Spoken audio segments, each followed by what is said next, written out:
Boxing King Media in association with Box Show.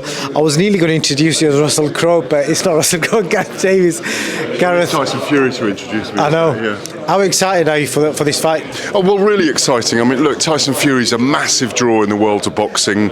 You know, he's probably the biggest star in the sport. You know, obviously Canelo is a huge figure, but, you know, to have Tyson Fury coming back to fight a fellow British heavyweight, Dillian White, great challenger in my view, waited a long time for his opportunity, challenged for the WBC title, and it's Tyson Fury coming back, and it's Wembley Stadium.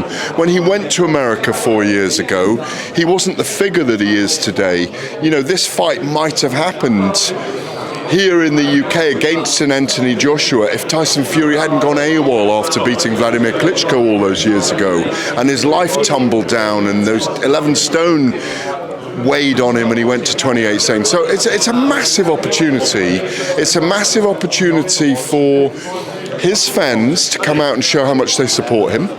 And make it a great occasion. I think Dillian White is a very good challenger, and he's a dangerous foe, and he's a man that truly believes in himself and is a genuine survivor in life.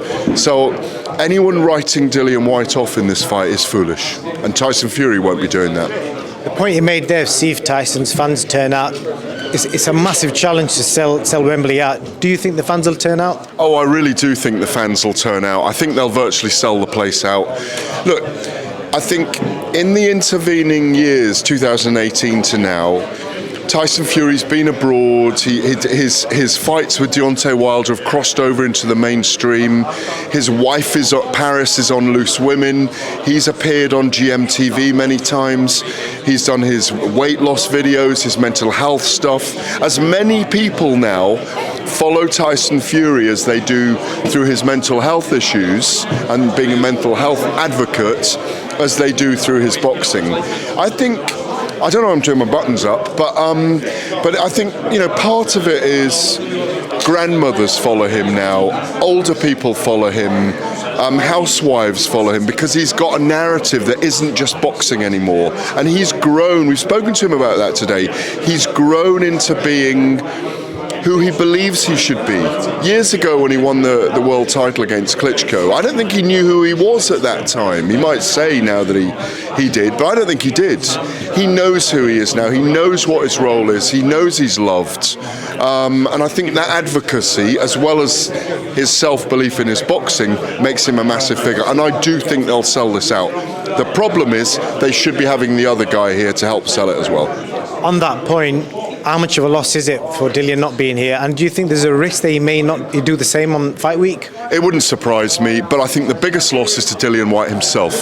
This was a massive opportunity to come here today, put his eyes on Tyson Fury, do the challenge, get the energy levels working, sell a fight that he is half a part of. Yeah, it might be an 80-20 split, but he is half the fight. Without Dillian White, you don't have a Tyson Fury Dillian White.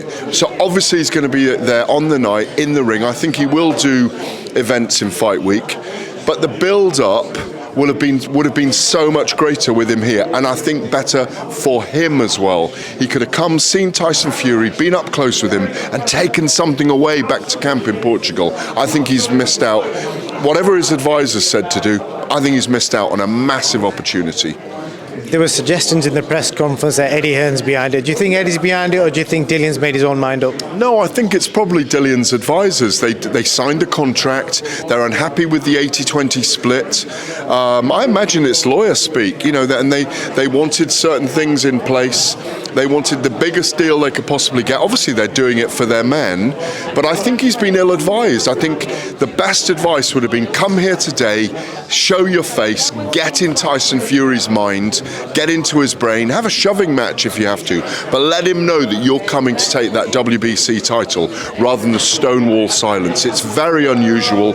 I can't remember it happening before. One of my great mentors, Colin Hart, was here today, 50 years in the sport. He says he can't remember this kind of thing happening.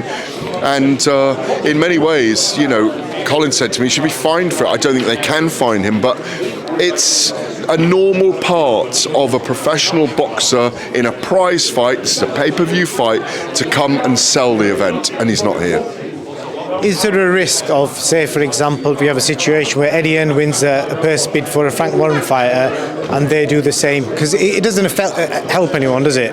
Well, I hope not, because, you know, at the end of the day, we thrive off there are set pieces in a promotion, and one of them is the original press conference that announces the fight, that at the venue where it is, and this is it. Unfortunately, he's not here, and it's a real shame, and everybody's regretting the fact that Dillian White isn't here today, and it's just Frank Warren and Tyson Fury standing off on the stage, and it's just a picture of Dillian White on the poster. I'm sure he wanted to be here, really. Last question. I'm sure you'll get a chance to speak to Dillian at some point. I hope so. What kind of question are you going to ask him about him not turning up today? Have you got something in mind? Yeah, I have. I just want to ask him, how did he feel seeing the press conference take place and not being there, and that he was silent for the whole time? He will give us his answer, and he might have said, look, I left it in the hands of my lawyers and my promotional team and let them do the talking behind the scenes. It's an unusual situation. I think he'll kind of say, you know, look, I did what I was told to do rather than I didn't want to speak, because look, he's peed off. There's no question about that he's got an 80-20 split. But it's his biggest payday. So, I mean, come on, let's see you. We want to see him. He's a great figure, he's a great character, huge admiration. Many of us have him in the sport. I maintain the fact I think he'll be a world champion one day. I think it's a very tough fight for him against Tyson Fury, and Fury's taking him very seriously. But yeah, I'm going to ask Dillian White, how did it feel not attending it? Because he's one of those guys, isn't he? He likes to front up, likes to face up. So it's just a shame he's not here, as I keep repeating myself. Gareth, thank you so much, and been a pleasure speaking to you. I'll catch you soon. Thanks, Gul. Cheers.